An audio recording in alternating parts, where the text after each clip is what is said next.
Hi, I'm Helen Besant and welcome to the webinar for the third specialist unit of the HR pathway for the Advanced Diploma in Strategic People Management. So this webinar will look at 7HR03 and strategic reward management.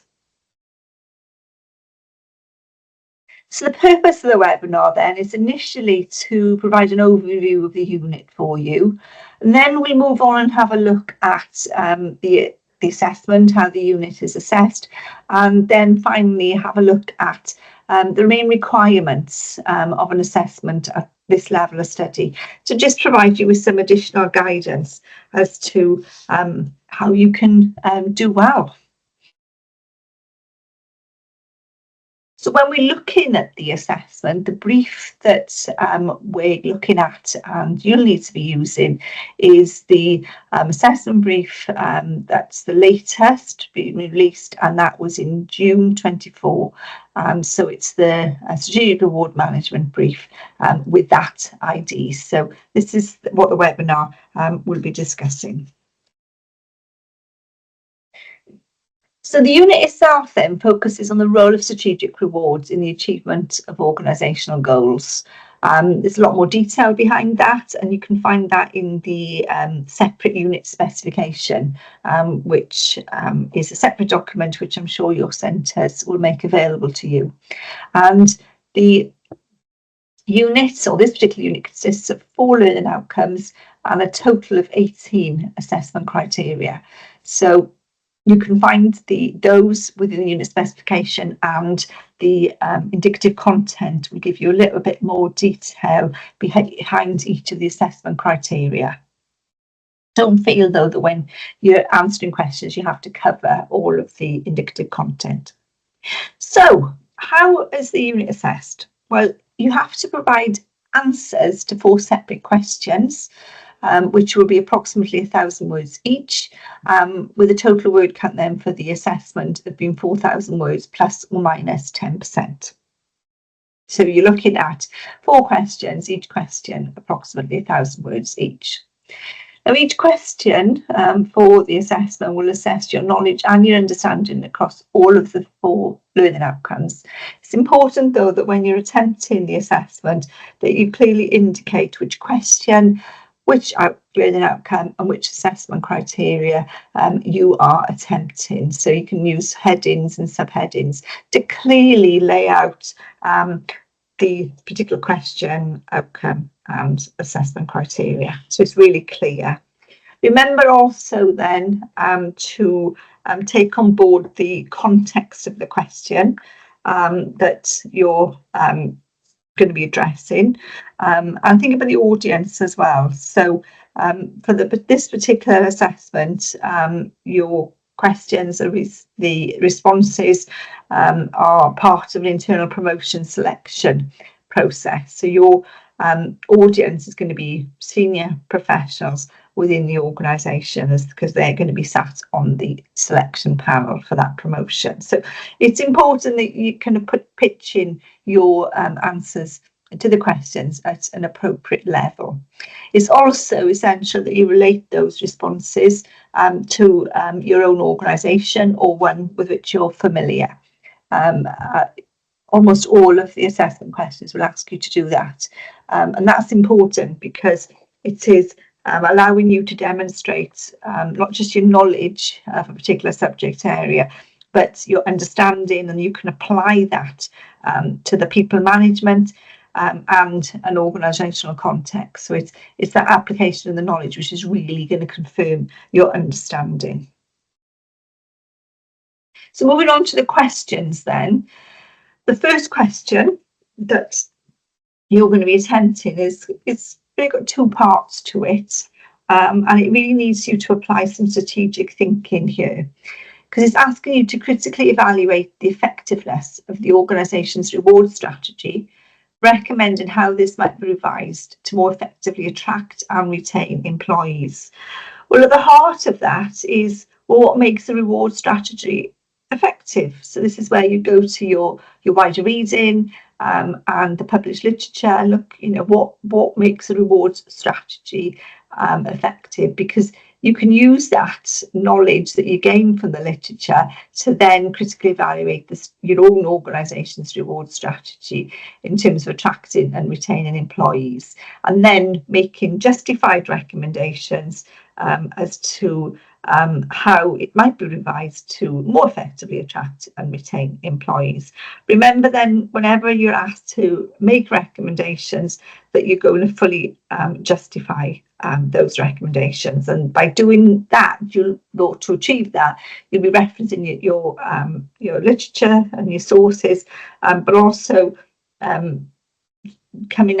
approaching it from a business focused perspective as well, in terms of, well, how is it going to make it more effective, and what was the impact of these recommendations in terms of strategy and achieving strategy within the organisation.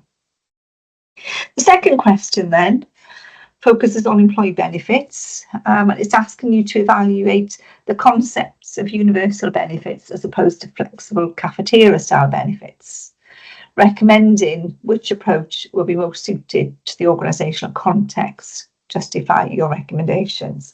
So again, this is a two-part question, and the first thing you're looking at is universal versus cafeteria style benefits, and evaluate so the advantages and disadvantages then of universal opposed to flexible cafeteria style benefits. And then for your own organisation, recommend which approach would be most suited to the organisational context. And again, when you're making recommendations, please remember to justify why it is more suited and relate it to the organisational context that is applicable to that question. Question 3 then looks at the use of pay scales and analyse the advantages and disadvantages of using incremental pay scales within organisations, explaining why these would be appropriate to your organisation or not. So the first thing you need to do is analysing what the advantages and disadvantages then of incremental pay scales, or what is the use with the use of them. So that's fairly straightforward. Again, you remember to widely use your literature to inform that analysis. And then you're going to explain why they would be appropriate to your organisation or not. So you will need to determine, do you believe that incremental pay scales are appropriate to the organisation, and put a case forward and an argument as why they are appropriate. Or if you don't feel they're appropriate, again, you need to put together a persuasive argument as to why you believe that they're not appropriate. So you can go either way, you can argue either way, but make sure that you are justifying that explanation. And then the last question then, that's focusing on contingency form of rewards. It's fairly straightforward. Examine the potential ethical issues associated with the use of contingency forms of reward within the organisation. So again, it's your organisation, and examine the ethical issues then associated with using the contingency form of reward. So it'll be, forms like performance-related pay, for example. So examine more of the ethical issues, and again, use your wider reading to inform your response. Now, you might say, well, we've not got contingency forms of reward within our organisation.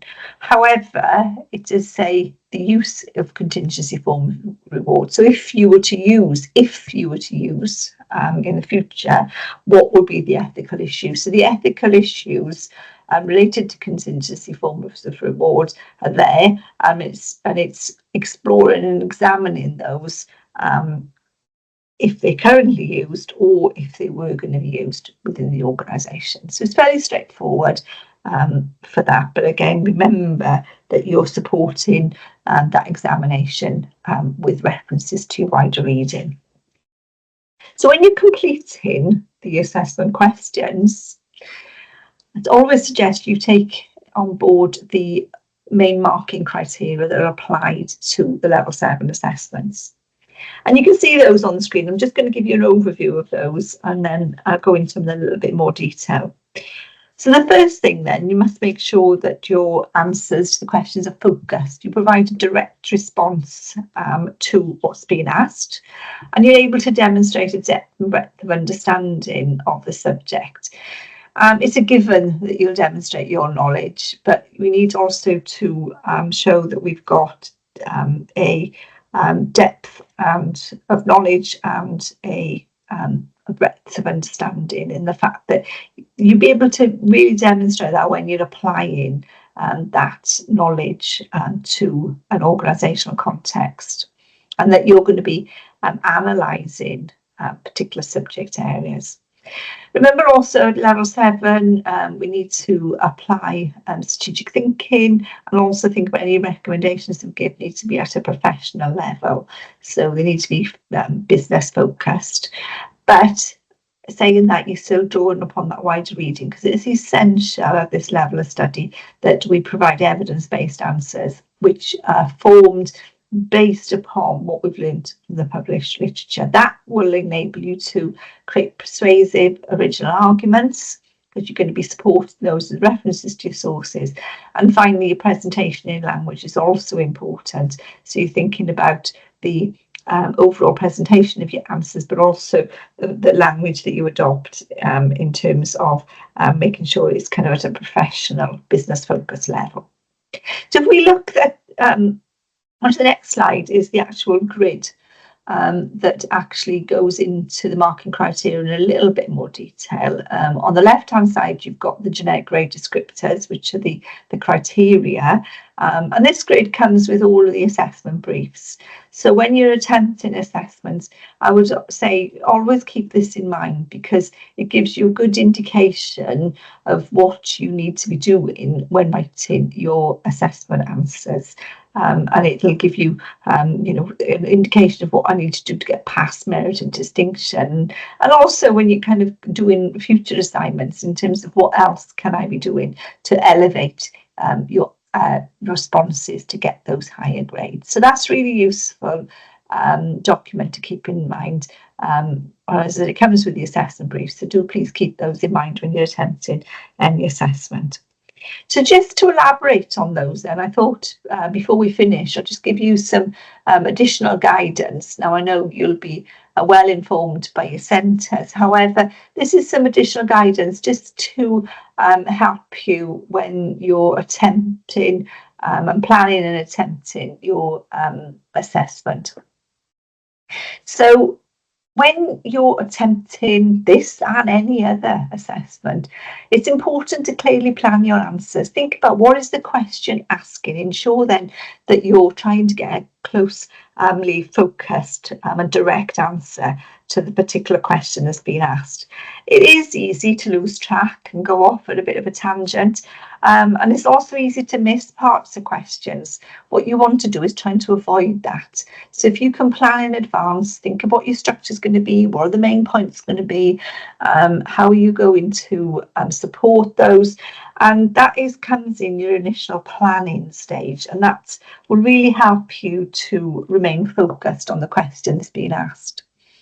And then you do need to show that depth of knowledge and understanding. So that's where you're going to analyse the subject, and that application of your knowledge to business focused contents in your own organisation is going to really demonstrate that you can apply that knowledge, and that you actually have a depth of understanding. It's also important then that you apply some strategic thinking, so you avoid wherever possibly being operational. Now, I know a lot of people possibly still work at an operational level and aspire to a strategic role, and it's a bit chicken and egg really, that the fact that this qualification does need you to apply some strategic thinking. So think about it in terms of the bigger picture. Think about taking a holistic view. So if you're making any recommendations or proposing a particular strategy, think about it more strategically, and try and not be overly descriptive or operational in your responses. It's also important that you respond accordingly to the command verbs within a question. So if it asks you to critically evaluate, you must make sure that you are critically evaluating, that you are critically analysing, and it's rising above being descriptive. Try not to be overly descriptive. Try to really demonstrate some critical thinking. And critical thinking isn't only about critiquing, it's about seeing kind of, if it is a critical evaluation, it's seeing both sides of an argument, or both what would work well or wouldn't work so well with a particular initiative or strategy.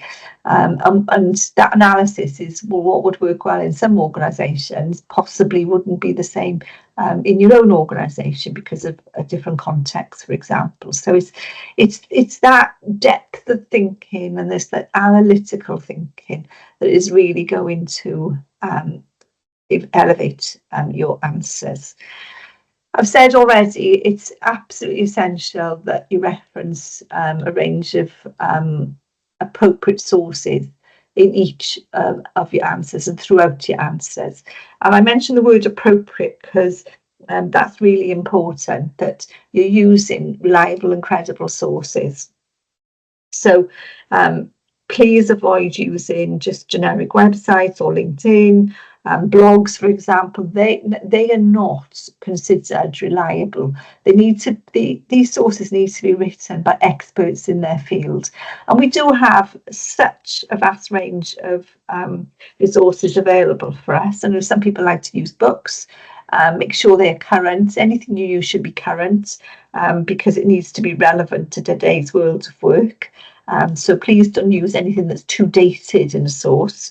The CIPD Knowledge Hub has an amazing set of research articles and reports that are very much relevant to this and other assessments.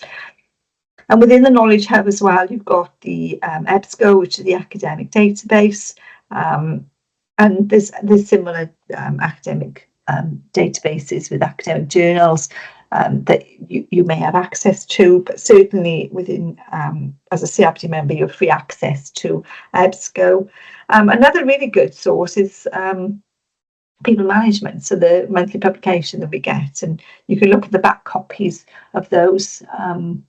If you go to their archive section, which you can get to their site from the CIPD website. So go to their archive section, do a search there, it'll take you back through all their back copies. So it's really good at giving you kind of organisational case studies, and they're quite useful if you're looking to support a recommendation, for example.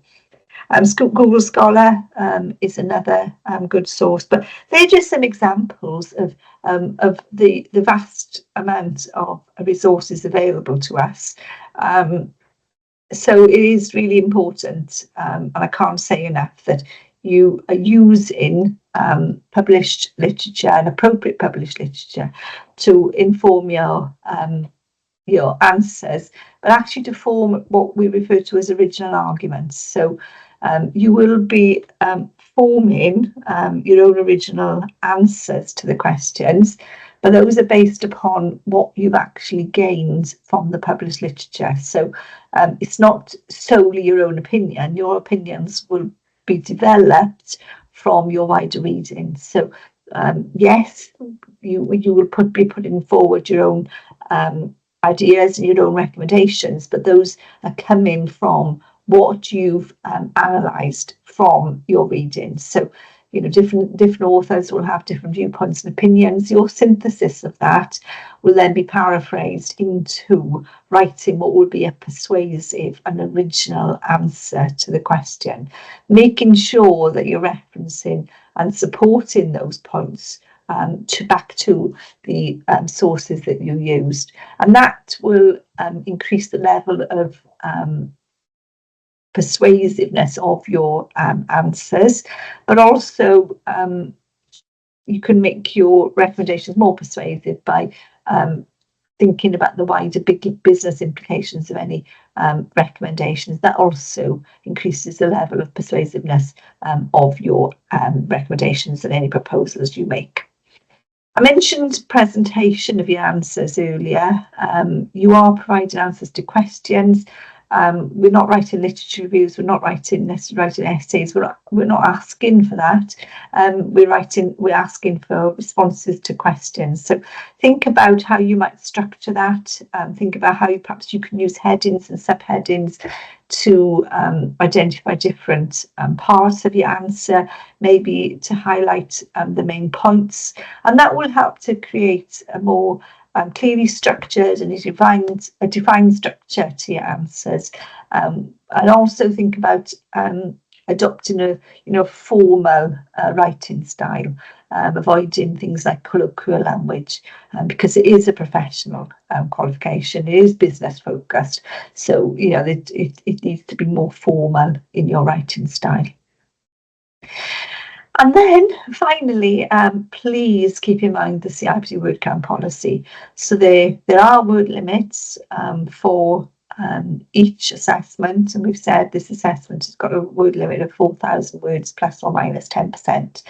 It's important that when you're writing your assessment answers that you are aware and you familiarise yourself with the word count policy, because you need to know what's included and what isn't included in the actual word count. So the way you declare your word count, that's accurate. So if you're not familiar with it, I would definitely recommend that you get hold of the CIPD word count policy and familiarise yourself with that. Because if you're under or over the word count, well then unfortunately your work won't be able to be marked. So again, it's a bit of a top tip to make sure that you stay within the actual word count. And finally then, as we bring the webinar to a close, I really hope you enjoy this particular unit. I'm sure you'll find it fascinating. You'll get a lot out of it. I hope you found the webinar useful. And if you have, well then there are a number of other webinars available looking at the core and the other specialist units. So hopefully you'll have time to join those as well. So thank you for listening, and I wish you all the very best.